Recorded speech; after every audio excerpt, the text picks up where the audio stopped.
Cantem ao Senhor um cântico novo, pois Ele vem julgar a terra. Levantem as suas vozes do ocidente ao oriente. Vocês que habitam nas ilhas, levantem um cântico novo. Vocês que habitam no meio do mar, levantem um cântico novo. Vocês que habitam nas tendas de Quedar, levantem um cântico novo. Os que habitam em Jerusalém, levantem um cântico novo. Senhor, desde os dias em que o seu nome começou a ser invocado, as suas taças estão sendo cheias. Deus, quantas orações não respondidas de Abraão, quantas orações não respondidas de Isaac e de Jacó.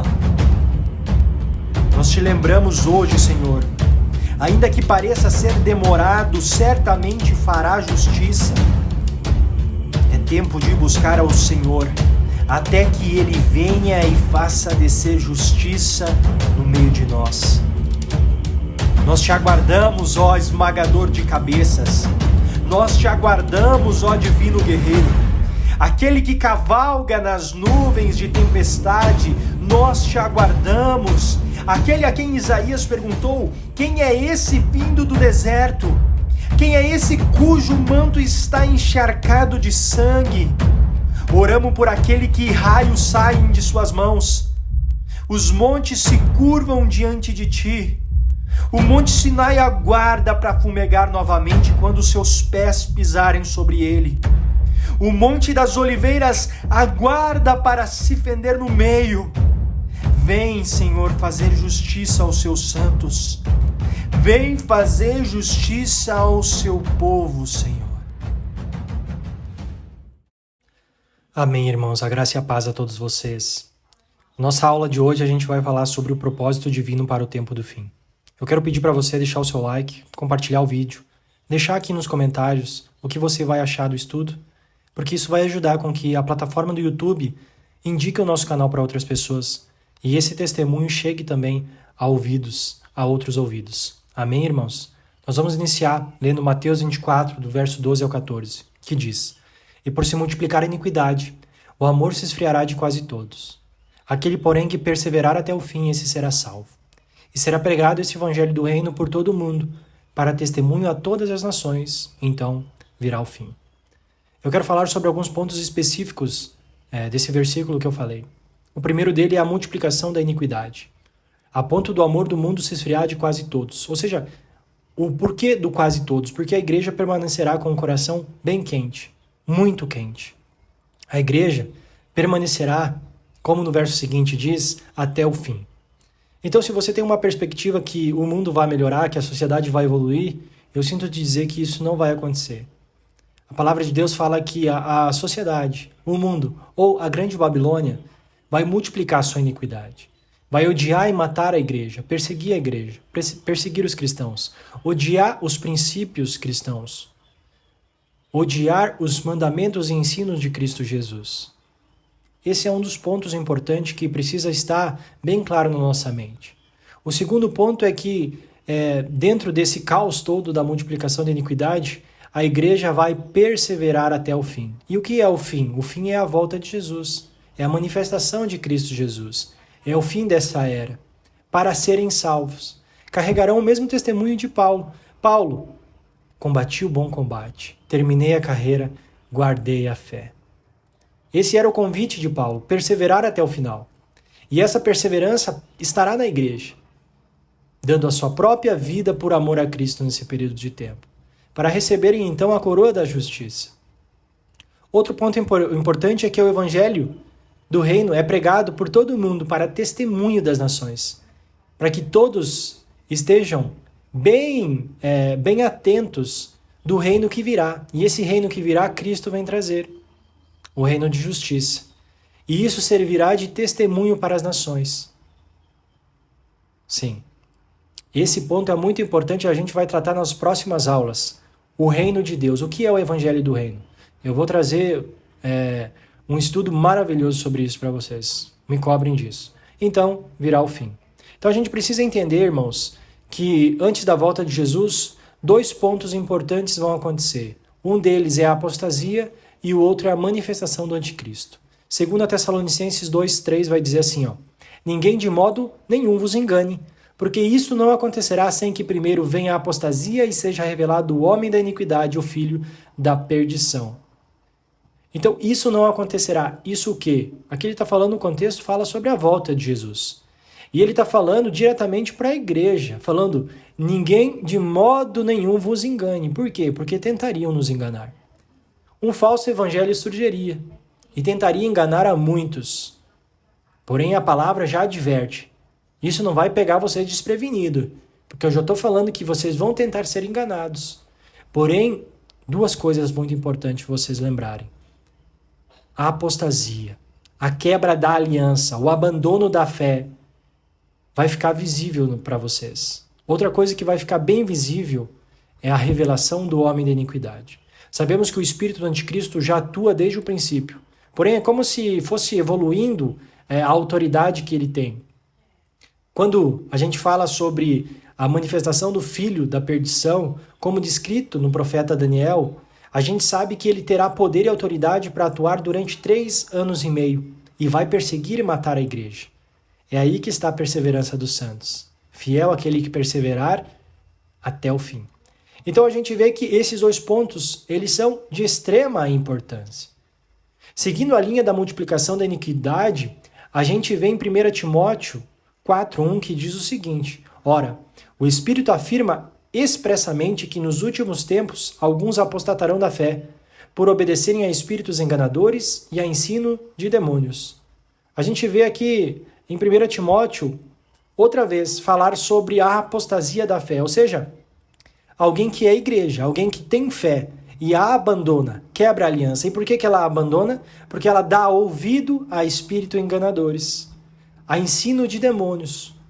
Ou seja, ela achando que aquilo realmente poderia ser um evangelho ou uma palavra de Deus, mas na realidade era ensino de demônios. Isso aqui, obviamente, está conectado com as 10 virgens, as nécias e as prudentes. As nécias não têm azeite, não têm óleo para permanecer a chama acesa. Obviamente faz referência ao conhecimento da palavra de Deus. E a gente sabe aqui que a palavra está advertindo que dão ouvidos a ensinos de demônios. Ou seja, o pecado já não é mais pecado. A renovação, uma nova interpretação bíblica, ou até a gente já ouviu tantos escândalos saírem, né? Porque a palavra de Deus fala, ai daqueles por quem vêm escândalos. E essas pessoas que causam escândalos são essas que falam os falsos ensinos. E fazem com que a igreja tropece, e vai tropeçar. No período da tribulação, no período onde a gente for provado, quem não estiver com um evangelho refinado, vai tropeçar e vai acabar apostatando da fé. Porque vai ser induzido por espíritos de demônios, por líderes, porque com coceira nos ouvidos, criaram para si mestres da lei, doutores, ou seja, pastores, apóstolos, bispos, que falam aquilo que eles querem ouvir, que falam sobre prosperidade, que falam sobre aceitação, que não falam contra o pecado, que não falam sobre o santo de Israel. Talvez você lembre de Isaías capítulo 30, que fala sobre filhos rebeldes, e ali o texto fala que esse povo dizia, não nos fale mais sobre o santo de Israel, não nos fale mais sobre o que é reto, mas nos conte fábulas, nos conte histórias, porque é isso que nós queremos ouvir. Então é isso que esse texto está falando. A pregação do evangelho do reino purifica a igreja, levando ela a uma maturidade. Isso nós ouvimos em Efésios 5, 26 e 27, que diz, para que a santificasse, tendo-a purificado por meio da lavagem de água pela palavra, para a apresentar a si mesmo igreja gloriosa, sem mácula, nem ruga, nem coisa semelhante, porém santa e sem defeito. Olha a importância da palavra, da doutrina de Cristo. Ela vai purificar a igreja como água, vai trazer à igreja uma ação de justiça, ou seja, atos de justiça, a perseverança E a igreja, então, por meio do conhecimento da palavra, da perseverança, ela se achará igreja gloriosa, sem mácula nem ruga. Ou seja, será purificada por Cristo. Ele começou e terminará sua obra com a verdadeira palavra de Deus, a verdadeira doutrina de Deus. O estado de glória da igreja imaculada na terra, ela também está descrita em Apocalipse 19, 7, 8, que vai dizer: alegremo-nos, exultemos e demo-lhes a glória, porque são chegadas as bodas do Cordeiro, cuja a esposa a si mesma já se ataviou, se vestiu, pois lhe foi dado vestir-se de linho finíssimo, resplandecente e puro, porque o linho finíssimo são os atos de justiça dos santos. Ou seja, a igreja, ela se veste com roupas de justiça. E como que ela se veste com roupas de justiça? Por meio da lavagem da verdadeira doutrina de Cristo. O conhecimento da palavra é muito importante para a igreja do fim. Porque a gente viu que o evangelho do reino será pregado por toda a terra. A igreja precisa compreender com clareza e nitidez, a igreja precisa saber manusear muito bem o evangelho eterno para que esse evangelho sirva de testemunho para as nações. E como que se manuseia bem o conhecimento do evangelho eterno?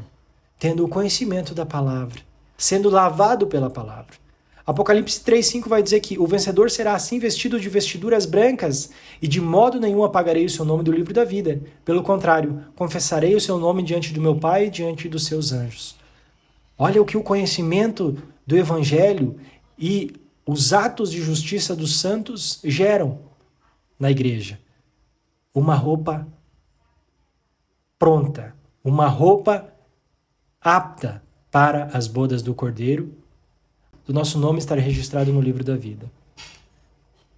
Atos 3,21 fala que é necessário que o céu receba até o tempo da restauração de todas as coisas, de que Deus falou por boca dos seus santos profetas desde a antiguidade. Olha como os profetas têm importância aqui, porque os profetas vão falar sobre o tempo da restauração de todas as coisas, que é o momento que Cristo volta. E a palavra de Deus fala que é necessário que lá ele permaneça até que se cumpra esse tempo.